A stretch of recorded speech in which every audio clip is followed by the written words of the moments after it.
Chapter 2. And Naomi had a kinsman of her husband's, a mighty man of wealth, of the family of Elimelech, and his name was Boaz. And Ruth the Moabitess said unto Naomi, Let me now go to the field, and glean ears of corn after him, in whose sight I shall find grace. And she said unto her, Go, my daughter. And she went and came, and gleaned in the field after the reapers. And her hap was to light on a part of the field belonging unto Boaz, who was of the kindred of Elimelech. And behold, Boaz came from Bethlehem, and said unto the reapers, The Lord be with you. And they answered him, The Lord bless thee. Then said Boaz unto his servant that was set over the reapers, Whose damsel is this? And the servant that was set over the reapers answered and said, It is the Moabitish damsel that came back with Naomi out of the country of Moab. And she said, I pray you, let me glean and gather after the reapers among the sheaves. So she came, and hath continued even from the morning until now, that she tarried a little in the house. Then said Boaz unto Ruth, Hearest thou not, my daughter? Go not to glean in another field, neither go from hence, but abide here fast by my maidens. Let thine eyes be on the field that they do reap, and go thou after them. Have I not charged the young men that they shall not touch thee? And when thou art athirst, go unto the vessels, and drink of that which the young men have drawn. Then she fell on her face, and bowed herself to the ground, and said unto him, Why have I found grace in thine eyes, that thou shouldest take knowledge of me, seeing I am a stranger? And Boaz answered and said unto her, It hath fully been showed me all that thou hast done unto thy mother-in-law since the death of thine husband, and how thou hast left thy father and thy mother, and the land of thy nativity, and art come unto a people which thou knewest not heretofore.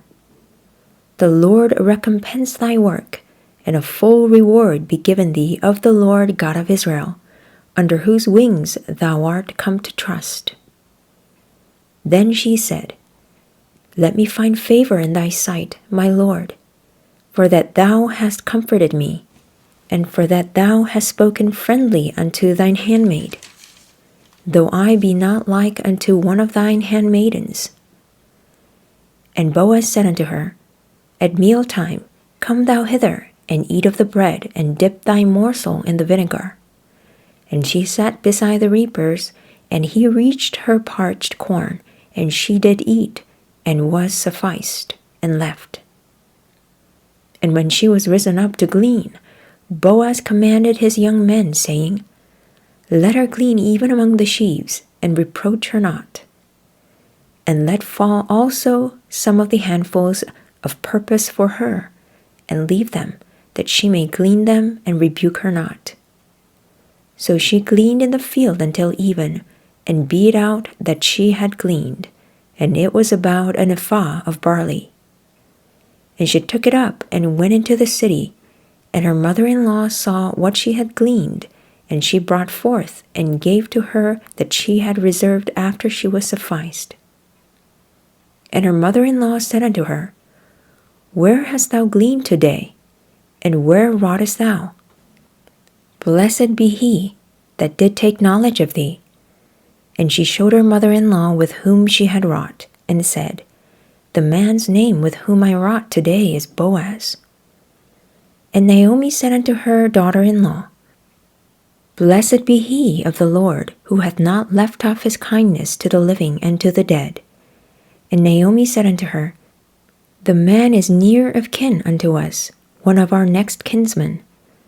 And Ruth the Moabitess said, He said unto me also, Thou shalt keep fast by my young men, until they have ended all my harvest. And Naomi said unto Ruth, her daughter-in-law, It is good, my daughter, that thou go out with his maidens, that they meet thee not in any other field. So she kept fast by the maidens of Boaz to glean unto the end of barley harvest and of wheat harvest, and dwelt with her mother-in-law.